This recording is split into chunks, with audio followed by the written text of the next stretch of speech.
आज की वीडियो में हम कवर करेंगे लॉन्ग स्ट्रैडल।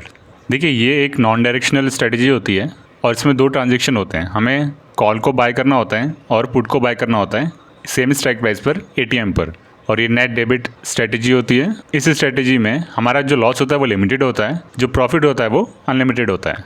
तो चलिए अभी इन सारे पॉइंट को हम डिस्कस करते हैं।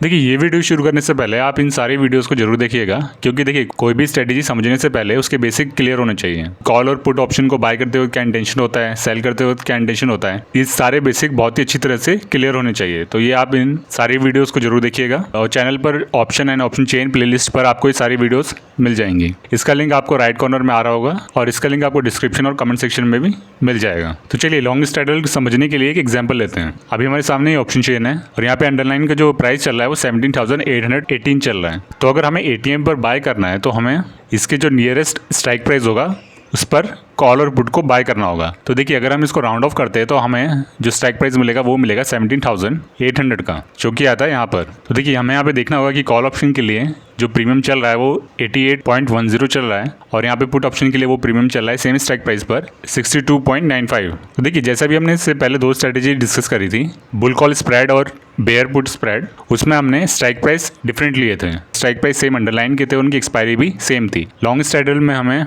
जो स्ट्राइक प्राइस होता है वो हमारा सेम होगा और इसी स्ट्राइक प्राइस पर हमें कॉल को बाय करना होगा और इसी स्ट्राइक प्राइस पर पुट को बाय करना होगा। पहले हम ये समझते हैं हमें ऐसा क्यों करना होगा। देखिए, जैसे भी आप देख रहे हैं कि स्टॉक का प्राइस चल रहा है 17,818 और हमें लग रहा है कि एक्सपायरी तक जो स्पॉट प्राइस है ये बहुत एग्रेसिवली मूव करने वाला है किसी एक डायरेक्शन में। हमें डायरेक्शन नहीं पता, पर हमें ये पता है कि कुछ न्यूज़ के कारण या फिर कुछ इवेंट के कारण ये प्राइस बहुत ही शार्पली मूव करने वाला है। जैसे आप बोल सकते हैं कि मान लीजिए बजट आने वाला है या फिर बजट के दिन ऐसा सिनेरियो क्रिएट हो जाता है कि प्राइस शार्पली एक डायरेक्शन में मूव कर सकता है। देखिए, जब हमें ये नहीं पता होता कि कौन सी डायरेक्शन में एग्रेसिवली मूव कर सकता है, उस टाइम पर हम एक लॉन्ग स्ट्रैडल क्रिएट कर सकते हैं। तो चलिए अभी देखते हैं कि ये स्ट्रेटजी कैसे काम करती है और इसको हम एक एग्जाम्पल के साथ देखेंगे और कुछ केसेस के साथ देखेंगे कि हमें कब प्रॉफिट होगा और हमें कब लॉस होगा। देखिए, जैसे अभी आपको दिख रहा है यहाँ पर स्पॉट का प्राइस है 17,818। हमने जो स्ट्राइक प्राइस चूज किया है लॉन्ग स्ट्रैडल बनाने के लिए वो है 17,800 और इसी स्ट्राइक प्राइस पर हमने कॉल को बाय किया 88 रुपीज़ पे। सिंप्लिसिटी पर्पस के लिए हमने उसको राउंड ऑफ कर दिया। देखिए, हमने कॉल को भी बाय किया है सेम स्ट्राइक प्राइस पर और पुट को भी बाय किया है। तो हमें जो प्रीमियम पेड करना पड़ा, टोटल जो प्रीमियम पेड करना पड़ा वो हुआ 88 प्लस 62, जो कि हुआ 150। ये हमें टोटल प्रीमियम पेड करना पड़ा। देखिए, यहाँ पे जो एरो है इसका मतलब ये है कि हमने कॉल को बाय किया है और हम चाहते हैं कि प्राइस इस डायरेक्शन में मूव करें, और इस डाउन एरो का मतलब है कि यहाँ पे हमने पुट को बाय किया है, हम चाहेंगे इस स्ट्राइक प्राइस से प्राइस नीचे की ओर मूव करें। तो देखिए, यहाँ पे सेम केस हो गया कि अगर प्राइस एग्रेसिवली इस डायरेक्शन मूव करता है तभी हमें प्रॉफिट होगा, अगर प्राइस एग्रेसिवली नीचे मूव करता है तब हमें इस पुट से प्रॉफिट होगा। तो देखिए, अभी हम ये सारे केसेस लेंगे और हम मान के चल रहे हैं कि एक्सपायरी के दिन इन्हीं पॉइंट पर प्राइस अगर क्लोज होता है तो हमारा नेट पीएनएल क्या होगा। तो चलिए पहला केस लेते हैं कि एक्सपायरी के दिन प्राइस इस तरह से एग्रेसिव मूव करते हुए यहाँ पर क्लोज हो गया, जो कि 18,000 प्राइस पर क्लोज हो गया। तो यहाँ पे हमारा नेट पीएनएल क्या होगा, तो चलिए उसको कैलकुलेट करते हैं। देखिए, एक्सपायरी के दिन अगर प्राइस यहाँ पर क्लोज हो जाता है तो जो पुट ऑप्शन होगा ये वर्थलेस एक्सपायर हो जाएगा, वो आउट द मनी में हो जाएगा। और एक्सपायरी के दिन जो भी strike price out the money में होते हैं वो सारे वर्थलेस एक्सपायर हो जाते हैं। इसका मतलब ये होगा जो प्रीमियम हमने पेड किया था 62 रुपीज़ का वो चला जाएगा, तो हमें यहाँ पे इसको माइनस करना होगा। कॉल ऑप्शन के लिए हम चाहते थे कि प्राइस इस तरह से मूव करें इसी डायरेक्शन में। जब प्राइस 18,000 पहुंच जाएगा तो इसके लिए जो कैलकुलेशन होगी, जैसे हमने देखा था प्रीवियस वीडियोस में,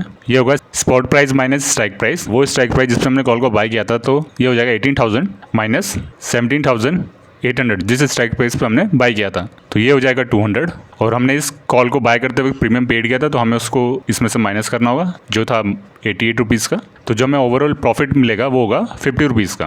तो देखिए, इसका मतलब ये हुआ कि जैसे जैसे प्राइस इस डायरेक्शन में और ऊपर मूव करता रहेगा, पुट ऑप्शन तो वर्थलेस एक्सपायर हो जाएगा, पर जो कॉल ऑप्शन से हमें प्रॉफिट होगा। तो देखिए, जितना भी प्राइस ये अप डायरेक्शन में मूव करेगा उतना ही हमें प्रॉफिट होता रहेगा। तो इसलिए इसको बोला जाता है कि हमें यहाँ पे जो प्रॉफिट होगा वो अनलिमिटेड होगा। मान लीजिए एक्सपायरी के दिन प्राइस 19,000 पर क्लोज हो जाता, तब हमारी कैलकुलेशन होती 19,000 माइनस स्ट्राइक प्राइस पर हमने कॉल को बाय किया था वो 17,800। इसमें से इसको माइनस करके जो हमारा रिजल्ट आएगा उसमें से हम फिर हमें प्रीमियम जो पेड किया था वो माइनस कर देंगे। तो इस तरह से जितना भी प्राइस मूव करेगा ऊपर की डायरेक्शन में हमें इस कॉल ऑप्शन से प्रॉफिट होगा। तो सेकंड केस में देखिए, अगर प्राइस इस तरह से मूव करते हुए 17,950 पर क्लोज हो जाता है। तो देखिए तब हमारी कैलकुलेशन कैसे होगी, 17,950 माइनस 17,800, हमें मिलेगा 150। इसमें से हमें जो प्रीमियम पेड हुआ था वो माइनस करना होगा, जो था -88। और पुट ऑप्शन अभी वर्तलेस एक्सपायर हो जाएगा, क्योंकि देखिए पुट ऑप्शन के लिए हमें प्राइस चाहिए था इसी डायरेक्शन में मूव करना चाहिए अगर हमने पुट को बाय कर रखा है। तो फिर हमें यहाँ पे -62 माइनस करना होगा, तो हमें यहाँ पे नेट जो हमें मिलेगा वो 0 मिला। इसका मतलब ये हुआ जो हमने कॉल को बाय किया उसके लिए ये जो प्राइस हुआ 17,950, ये एक ब्रेक इवन पॉइंट है कि मिनिमम तो हमें 17,950 से क्रॉस करना ही पड़ेगा प्रॉफिट के लिए। अगर प्राइस 17,950 से क्रॉस कर जाता है तब हमें प्रॉफिट देखने को मिलेगा। उससे पहले हमें इस जोन में लॉस होगा, क्योंकि हमारा ब्रेक इवन पॉइंट ही 17,950 है। तो चलिए थर्ड केस लेते हैं कि जिस स्ट्राइक प्राइस पर हमने बाय किया था उसी स्ट्राइक प्राइस पर मार्केट क्लोज हो जाता है, इस तरह से मूव करते हुए यहीं पर क्लोज हो जाता है। तो देखिए तब हमारी कैलकुलेशन कैसे होगी। हमने ऑप्शन को बाय किया है, तो देखिए इसका जो बेसिक कंसेप्ट होता है हम वो देखते हैं। देखिए जब भी हम ऑप्शन को बाय करते हैं, अगर वो आउट ऑफ द मनी में क्लोज हो जाता है या फिर प्राइस उसी स्ट्राइक प्राइस पर क्लोज हो जाता है, तब वो कॉन्ट्रैक्ट वर्थलेस एक्सपायर होता है। ये उस केस में जब हम ऑप्शन को बाय करते हैं। तो जब प्राइस 1800 पे क्लोज होगा तो इसका मतलब ये होगा कि जो हमने पुट ऑप्शन बाय किया था और जो हमने कॉल ऑप्शन बाय किया था वो दोनों ही वर्थलेस एक्सपायर हो जाएंगे। तो हमें यहाँ जो प्रीमियम पेड किया था वही हमारा ओवरऑल लॉस हो जाएगा। तो यहाँ पे आपने देखा होगा कि -88 -62 जो होगा वह -150। तो अब देखिए फोर्थ केस में देखते हैं कि प्राइस अगर इस तरह से मूव करते हुए यहाँ पर क्लोज होता है 17,650 पर, तब हमारी कैलकुलेशन कैसी होगी। देखिए जब 17,650 पर प्राइस पहुंचेगा तो इसका मतलब ये होगा कि जो कॉल ऑप्शन हमने बाय किया था वो आउट ऑफ द मनी हो जाएगा। देखिए जो strike price out of the money कैसे होगा और इन द मनी कैसे होता है और एटीएम पर कैसे पहुंचता है, ये बेसिक है ऑप्शन चेन के, जो आपको उस प्लेलिस्ट में मिल जाएगा। देखिए अगर आपको ये चीज़ अभी नहीं समझ में आ रही कि call option out of the money में कैसे पहुंच जाएगा, अगर प्राइस 17,650 पर पहुंच जाता है तो उसके लिए आप पहले उन सारी वीडियोस को देखिए, उसके बाद आप ये वीडियोस देखिएगा। तो देखिए इस केस में जो होगा, जो कॉल ऑप्शन जो बाय किया था वो कॉन्ट्रैक्ट वर्थलेस एक्सपायर हो जाएगा। तो उसके लिए हमने -188 कर दिया, जो प्रीमियम पेड किया था वो पूरा चला जाएगा। ठीक है, जैसा भी हमने कॉल ऑप्शन के लिए कैलकुलेशन करी थी कि spot price minus strike price, तब हमें यहाँ पर ये वैल्यूज़ मिली थी। पुट ऑप्शन में इसका उल्टा होता है। तो इसके लिए हमें स्ट्राइक प्राइस, जिस स्ट्राइक प्राइस पर हमने पुट को बाय किया वो लिखना होता है 17,800, फिर स्पॉट का प्राइस जिस प्राइस पर कॉन्ट्रैक्ट एक्सपायर हुआ है, तो ये हुआ 17,650। हमें जो वैल्यू मिलेगी वो 150 की मिलेगी। फिर कॉल ऑप्शन वर्थलेस एक्सपायर हुआ तो हमें जो प्रीमियम पेड किया था वो चला गया, और -62 ये जो हमने प्रीमियम पेड किया था नेट प्रॉफिट लॉस के लिए, हमें जो प्रीमियम पेड किया था उसको इसमें से माइनस करना होगा, तो ये हुआ 0। देखिए लास्ट केस में अगर प्राइस इस तरह से मूव करते हुए यहाँ पर एक्सपायर हो जाता है, तो देखिए इस केस में भी जो कॉल ऑप्शन हमने बाय किया था वो वर्थलेस एक्सपायर हो जाएगा। तो उस कॉन्ट्रैक्ट के लिए जो हमने प्रीमियम पेड किया था वो था 88 रुपीज़ का। जो पुट ऑप्शन का जो आउटकम आया वो है स्ट्राइक प्राइस, जिस स्ट्राइक प्राइस में हमने पुट ऑप्शन को बाय किया था, माइनस स्पॉट का प्राइस कि जिस प्राइस पर वो कॉन्ट्रैक्ट एक्सपायर हुआ है, तो 17,600। यहाँ से हमें मिलेगा 200, और नेट प्रॉफिट और लॉस के लिए हमें जो प्रीमियम पेड किया था उसको इसमें से माइनस करना होगा, -62। तो जो हमें नेट प्रॉफिट आया वो आया 50। तो देखिए जैसे आपने एक चीज़ नोटिस की होगी, तो देखिए कॉल ऑप्शन के लिए हमारा जो ब्रेक इवन पॉइंट था वो था 17,950। पुट ऑप्शन के लिए जो हमें ब्रेक इवन पॉइंट मिला वो है 17,650। इसका मतलब ये हुआ कि प्राइस अगर इस रेंज में कहीं भी क्लोज हो जाता है तो हमें लॉस होगा, और मैक्सिमम लॉस हमें तब होगा जब प्राइस जिस स्ट्राइक प्राइस पर हमने बाय किया उसी पर क्लोज हो जाता है, जो है -150 रुपीज़ का। तो हम चाहेंगे कि प्राइस इस जोन में क्लोज ना हो, कम से कम वो हमारे ब्रेक इवन पॉइंट से तो ऊपर क्लोज हो। अगर हमें लगता है कि प्राइस एग्रेसिव मूव करने वाला है किसी न्यूज़ के कारण या किसी इवेंट के कारण, तो हम चाहेंगे अगर वो ऊपर डायरेक्शन में जा रहा हो तो 17,950 को क्रॉस कर जाए, और अगर वो नीचे डायरेक्शन में आ रहा हो, डाउन साइड जा रहा हो, तो वो 17,650 को क्रॉस कर जाए, तो तभी हमें एक अच्छा प्रॉफिट देखने को मिल सकता है। तो जैसे आपने देखा कि हमें पता चल गया कि ये नॉन डायरेक्शनल स्ट्रेटजी होती है।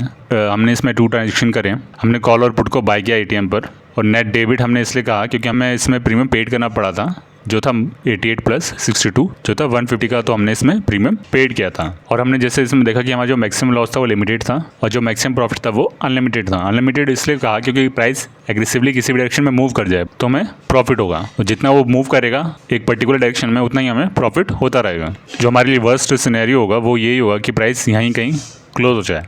ऐसा रेंज में अगर चला गया, जो हम एग्रेसिवली मूव एक्सपेक्ट कर रहे थे वो नहीं हुआ, तब हमें यहाँ पे लॉस होगा। हमें बस इस चीज़ का ध्यान रखना है। तो चलिए अभी इसका पे ऑफ डायग्राम देखते हैं। तो देखिए जैसे हमने 17,800 पे ये स्ट्रेटजी यूज़ करी थी, हमने इसी एटीएम पर कॉल ऑप्शन और पुट ऑप्शन को बाय किया था। अगर प्राइस यहीं पर एक्सपायर हो जाता है इसी स्ट्राइक प्राइस पर, तो हमें जो मैक्सिमम लॉस सिर्फ इसी पॉइंट पर होगा, जो था 150 का। और देखिए जैसे प्राइस अगर 17,800 से ऊपर मूव करना शुरू करता है तो आप जैसे देख सकते हैं इस पॉइंट पर आकर उसने जीरो लाइन को क्रॉस किया, इसका मतलब यहाँ से आगे हमें प्रॉफिट होना शुरू होगा। तो ये जो पॉइंट है वो है 17,950 का, जो हमने डायग्राम में देखा था। और अगर ऐसे ही प्राइस मूव करेगा, जितना आगे ऊपर मूव करेगा 17,800 से और 17,950 से, उतना ही आप देख सकते हैं कि ये लाइन और आगे इंक्रीज़ होती रहेगी, मतलब प्रॉफिट अनलिमिटेड होता रहेगा। और 17,950 के बाद अगर ये कहीं भी एक्सपायर हो जाता है तब हमें उसके अकॉर्डिंगली हमें यहाँ पे प्रॉफिट देखने को मिलेगा। और देखिए अगर प्राइस यहाँ से एग्रेसिवली डाउन साइड मूव करता है 17,800 से,